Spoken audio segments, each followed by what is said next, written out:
تو دنیا میں لوگوں نے کہا کہ اللہ تعالیٰ کبھی کبھی لباس مجاز میں آتے ہیں. کس میں آتے ہیں؟ کس میں آتے ہیں؟ یہ دنیا کے بہت سارے لوگوں کا یہ عقیدہ ہے کہ فلان جو ہے دیوی ہے یا دیوتا ہے یا کوئی بھی ہے تو اللہ تبارک تعالیٰ اس کے روپ میں آئے ہیں. اور عیسیٰ علیہ السلام کے بارے میں بھی تو عیسائیوں کا ایک طبقہ یہی کہتا ہے کہ کہتے ہیں کہ یہ تو اللہ ہے. یہ تو قرآن پاک میں بھی ہے کہ ان اللہ هو المسیح ابن مریم. کہتے ہیں بے شک اللہ تبارک تعالیٰ تو یہی تو ہیں عیسیٰ ابن مریم، یعنی اللہ تبارک تعالیٰ عیسیٰ علیہ السلام کی شکل میں آئے ہیں. تو ظاہر سی بات ہے اس امت نے تو اس سے زیادہ معجزات دیکھے رسول اللہ صلی اللہ علیہ وسلم کے. آپ کو فکر تھا کہ ایسا نہ ہو کہ میری امت کا عقیدہ خراب ہو جائے، میری یہ کہیں کہ رسول اللہ صلی اللہ علیہ وسلم جو ہے وہ اس کی شکل میں اللہ تعالیٰ ان کی شکل میں آئے ہیں. تو کشمیری نے ایک آدمی سے سوال کیا، کہنے کا تھا یہ نعت شریف ہے، اس کا مصرع ہے حادثت احمد میں مجھ فرق اتنا خلل تھا یقین اس کیا. تو میں نے کہا اس کے دو معنی ہیں. یعنی کیا؟ میں نے کہا سب سے پہلے ہم یہ کوشش کریں کہ ہم شاعر کو اس کے شعر کو ہم محمول کریں صحیح معنی پر. کس پر؟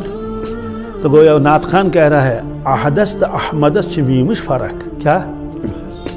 احد اور احمد میں میم کا فرق ہے، اتنا خلل تھا یقین اسمز. اس کا ایک مطلب تو ہے کہ احد الگ چیز ہے، احمد الگ چیز ہے.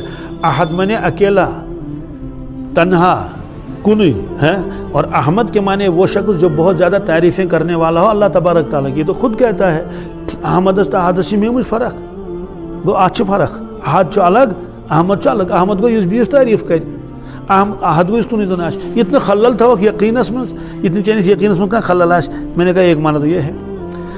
دوسرا مطلب تو یہ ہے کہ وہ تو واللہ عالم شاعر کا کیا مطلب یہ بھی مطلب نکال سکتے ہیں.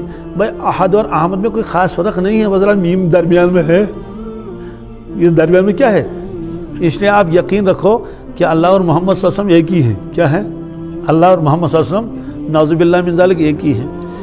بہت سارے ایسے بھی ہیں وہ کہتے ہیں کہ وہ احد احدوا کے دونوں ایک ہی ہیں دونوں. تو کیا اس سے اللہ تعالیٰ کو خوشی ہوگی؟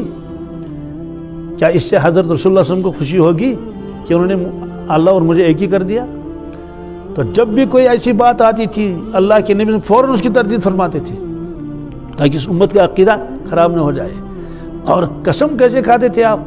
اس میں آئیں گے آگے قسم والذی نفسی بیدہ. کیا قسم اس پروردگار کی جس کے دست قدرت میں میری جان ہے، جس کے دست قدرت میں. بار بار یہ فرماتے تھے رسول اللہ صلی اللہ علیہ وسلم قسم کے موقع پر تاکہ صحابہ کرام کے ذہن میں رہے کہ رسول اللہ صلی اللہ علیہ وسلم کی جان عزیز بھی کسی کے ہاتھ میں ہے اور وہ ہے اللہ تبارک تعالیٰ. تو بہرحال یہ ہے. تو یہاں عبد کا لفظ بھی آ گیا اور اللہ تبارک تعالیٰ نے جگہ جگہ اس کا عبد ہی بیان فرمایا. کیا؟ ارأیت الذی ینہی عبدا اذا صلی. آپ نے دیکھا اس شخص کو جو روکتا ہے عبدن ہمارے بندے خاص کو اذا صلی جو وہ نماز پڑھتا ہے. یعنی ابو جہل روکتا ہے نماز پڑھنے سے، حضرت رسول اللہ صلی اللہ علیہ وسلم کو کعبۃ اللہ کے سامنے نماز نہیں پڑھنے دیتا.